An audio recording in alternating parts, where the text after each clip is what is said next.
आनंदमयी।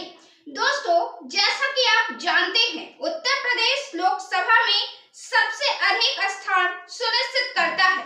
विधानसभा में भी काफी स्थान सुनिश्चित करता है। लोकसभा में 80 और विधानसभा में 403 सीटें देश में अन्य राज्यों की तुलना में सबसे अधिक है। उत्तर प्रदेश में जनता का जो संख्या बल है वह भी काफी अधिक है और उत्तर प्रदेश में योगी सरकार भी बुलडोजर वाली सरकार के तौर पर पूरे देश में विख्यात है। बीजेपी का एक बड़ा खंभा है। प्रधानमंत्री मोदी के बाद योगी शक्तिशाली नेताओं में से आगे हैं। लेकिन उत्तर प्रदेश में जब सुरक्षा की बात आती है, जब प्रबंधन की बात आती है, तो योगी सरकार यहाँ फिसलती नजर आती है। बुलडोजर चलाने में तो योगी सरकार मॉडल के रूप में पूरे देश में बीजेपी के नेताओं के द्वारा प्रस्तुत की जाती है, एक मॉडल बनाया जाता है। लेकिन जब प्रबंधन की बात आती है तो योगी सरकार पूरी तरह फिसलती नजर आती है और योगी सरकार को बचाने के लिए भाजपा के बड़े बड़े नेता मंत्री मैदान में कूदे हुए हैं। इन दिनों प्रयागराज में महाकुंभ पर्व चल रहा है। आस्था का बड़ा पर्व है और करोड़ों करोड़ों लोग इस आस्था के महापर्व में आ रहे हैं।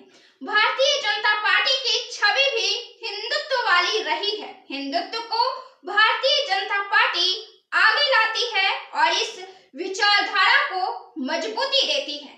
लेकिन धार्मिक मुद्दे पर भी, धार्मिक व्यवस्थाओं पर भी योगी सरकार प्रबंध करने में असफल रही है।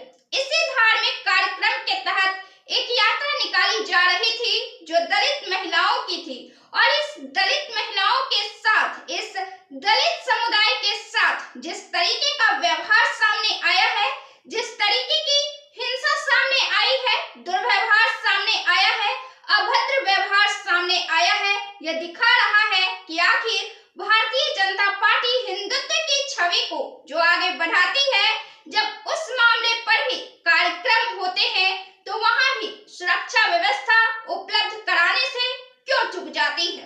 इसी मुद्दे पर चंद्रशेखर सवाल कर रहे हैं।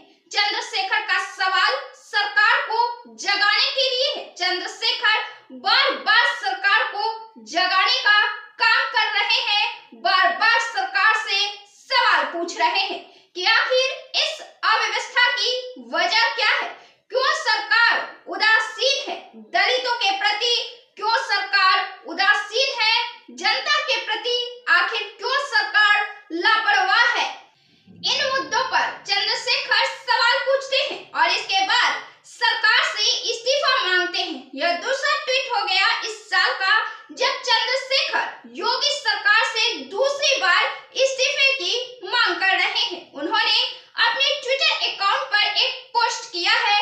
इस पोस्ट में यह लिखा हुआ है कि उत्तर प्रदेश के महोबा के भंडारा गांव में जगत गुरु संत शिरोमणि रविदास महाराज जी की जयंती के अवसर पर निकाली गई शोभा यात्रा के दौरान असामाजिक तत्वों द्वारा किया गया जातिवादी हमला, महिलाओं के साथ अभद्रता और श्रद्धालुओं पर हिंसा उत्तर प्रदेश सरकार की नाकामी का स्पष्ट प्रमाण है। सबसे गंभीर प्रश्न यह है कि जब प्रशासन को शोभा यात्रा की जानकारी थी तब सुरक्षा के पर्याप्त इंतजाम क्यों नहीं किए गए। अगर सुरक्षा बल तैनात होते तो महिलाओं के साथ अभद्रता और श्रद्धालुओं पर हिंसा कैसे होती।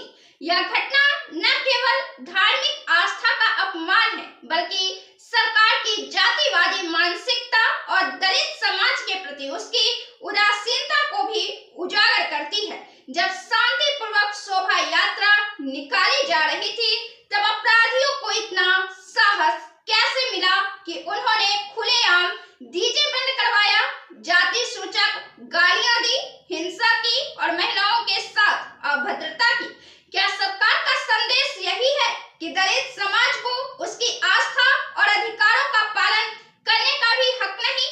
मैं यूपी गवर्नमेंट से पूछना चाहता हूँ, शोभा यात्रा के दौरान पर्याप्त पुलिस सुरक्षा क्यों नहीं दी गई? प्रशासन की यह लापरवाही क्यों? दोषियों को अब तक गिरफ्तारी क्यों नहीं क्या सरकार अपराधियों को संरक्षण दे रही है? क्या उत्तर प्रदेश सरकार दलितों और महिलाओं की सुरक्षा सुनिश्चित कर पाने में पूरी तरह विफल हो चुकी है?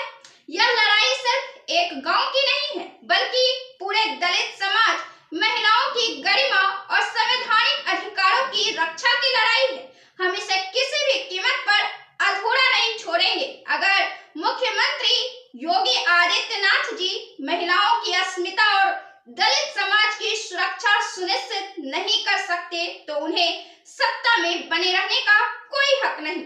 आप योगी शासनकाल की सबसे बड़ी खूबी क्या मानते हैं और आपके हिसाब से योगी सरकार में क्या-क्या खामियां हैं? अपना जवाब कमेंट बॉक्स में जरूर दें। वीडियो को लाइक करें, शेयर करें और चैनल को सब्सक्राइब जरूर से कर लें। बहुत बहुत धन्यवाद।